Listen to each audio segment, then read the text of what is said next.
if you are a Palestinian family and you have clear and uncontested title to your land even, a clear security record, you can stand on your head. And in most cases, you're not going to get a legal building permit. Then you build, if you go ahead and have to build in any case, for demographic reasons, what have you, you build an illegal home, and it's subject to demolition. And thousands of people have been made homeless this way, and today there are at least 2,000 standing demolition orders, and of course each of those orders represents a family. So basically land which belonged to Palestinian families for generations was now considered state land. This was home to 15 people, 11 of them children. Too much for Ziad al-Hirbawi to take. He helped build the house with his own bare hands. This is the baby's food, a relative says. Israel, what are you doing? It was making a family homeless. They had no permit to build, but for Palestinians in Jerusalem, permits are almost impossible to get. If you watch American coverage, Israel's demolition of Palestinian homes is presented as simply enforcement of the law. What we don't see is how the law is unequally applied in order to steal Palestinian land. Israeli bulldozers demolished 2 Palestinian homes under construction in East Jerusalem. Israelis said the owner had no building permit. In Gaza today, the demolition of Palestinian homes is done on the excuse that they're not legal, that they don't have permits to be built, when in reality this is a way of clearing Palestinians from the land, making it impossible for them to live there, pushing more and more of them off in order to be able to claim the land for Israel.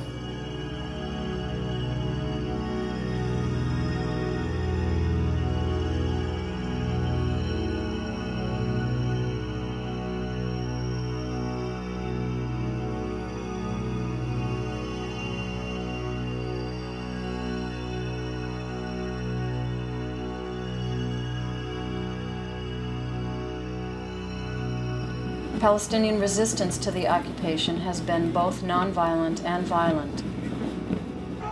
Some of the violent resistance has been aimed at Israeli soldiers and civilians in the occupied territories, and some has been spilling over into Israel proper in the form of suicide bombers. A scene of chaos and destruction, rescue workers rushing to search for the living among the carnage.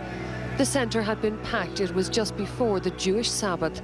Now shoppers lay dead on the street, victims of a suicide bomber. This woman came looking for her loved ones, not knowing if they were alive or dead. There was no mercy here today, no thought about the baby inside this pushchair, but the infant did survive the slaughter. This was a devastating attack on innocent civilians, and Israelis have reason to fear more days like this. Islamic extremists say they have other suicide bombers who are ready and waiting to do just what this one did. I was very close to the pizzeria bombing in Jerusalem in August of last year, and I got there, faster than the police did. And I saw an Israeli baby without a head, a woman with a chair leg sticking out of her chest. My reporting, for example, I'm pretty brutal about suicide bombers. I call them wicked. And I say that, I use the word. But I also make a point of saying, why? When you have a population that is being occupied, when their fundamental human rights are being systematically denied, when they're not allowed to move from city to city or from place to place without huge amount of harassment, when they're being subject to torture, when people are essentially in desperate conditions, it's not a surprise that they're going to be very, very, very angry. They feel so helpless in the face of a powerful Israeli army that some Palestinians think the only answer, and I condemn this, but some Palestinians think the only response to a powerful army is a guerrilla tactic going into Israel and setting bombs off in cities. And there's increasing support for this among Palestinians because of the growing frustration of not getting anywhere. They're doing it with horrible means. It's something inhuman. I totally condemn it.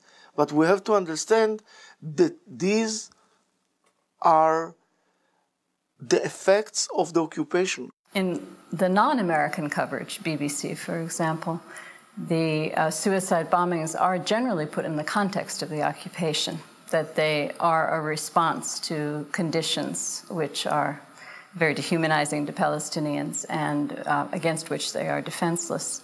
The attack, a reply to Ariel Sharon's devastating airstrikes. We found the bombers' family in their modest house near Bethlehem. Not militants or gunmen, just ordinary people. Ariel Sharon has made good on his threat of a huge military offensive. And this may be the only result. More Palestinian attacks, not less. A suicide bombing in this supermarket today. Just what Sharon is trying to stop. But all the tanks in the world are no substitute for a political settlement. Today's bomber was not prepared to wait. Here, a brief glimpse of her face. Not a hardened fighter, but a girl of 16. But there is absolutely no understanding on the part of the American media, and hence in the part of the American population that's educated by that media, about what creates this circumstance. MSNBC investigates the mind of a suicide bomber. So hard for us to understand why they would be willing to sacrifice their lives in this way. Israel occupies. People strike at Israel against that occupation. They use means that I think are wrong means, namely the terror, and then Israel imposes punishment on the entire Palestinian people, which then generates a climate in which it's much easier for the terrorists to recruit. Praying when we arrived, the men who believe in suicide bombings. All are senior militants, the kind Arafat has promised to arrest. They kept their guns by their sides for our meeting. At the end of the day, Arafat will have to halt the arrests, says this man who's on Israel's most wanted list. He can't stop us resisting the Israeli occupation. The Israeli Security Cabinet has agreed to still further intensify its operations in the West Bank and Gaza Strip. It's difficult to see, though, how such a move can fail to provoke still more Palestinian attacks. In contrast to the international press, in American media, there's a reversal of cause and effect in that the occupation is framed as a response to suicide bombings. The Israelis moved into the occupied territories to root out the suicide bombers. The Israelis are now stationed in force all over the West Bank, their iron grip designed to prevent suicide bombers getting through. And it's true that, Israelis do feel insecure, and they have very good legitimate reasons for feeling insecure. But overwhelmingly, reporters will see the source of the insecurity they feel as Palestinian hatred is a word that you see all the time. That this conflict isn't motivated by a struggle over power or over land or territory, but simply by Palestinian hatred.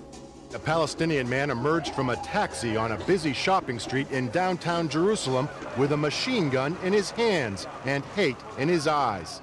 If the occupation is invisible, as it's been rendered by how the United States government looks at this and how that's echoed in the media in many cases, then the reason for the frustration seems nonsensical, and therefore they're just inherently upset people or violent people and so on. It's either in their genes or in their culture.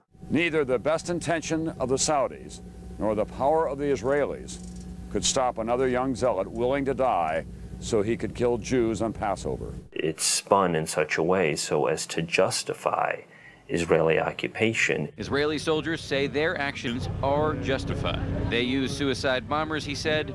We use tanks. Yes, Israelis are being shot at and killed.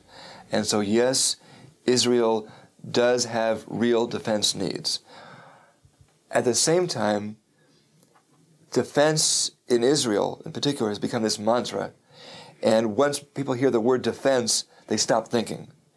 And so all too often, anything can be called defense and then justified.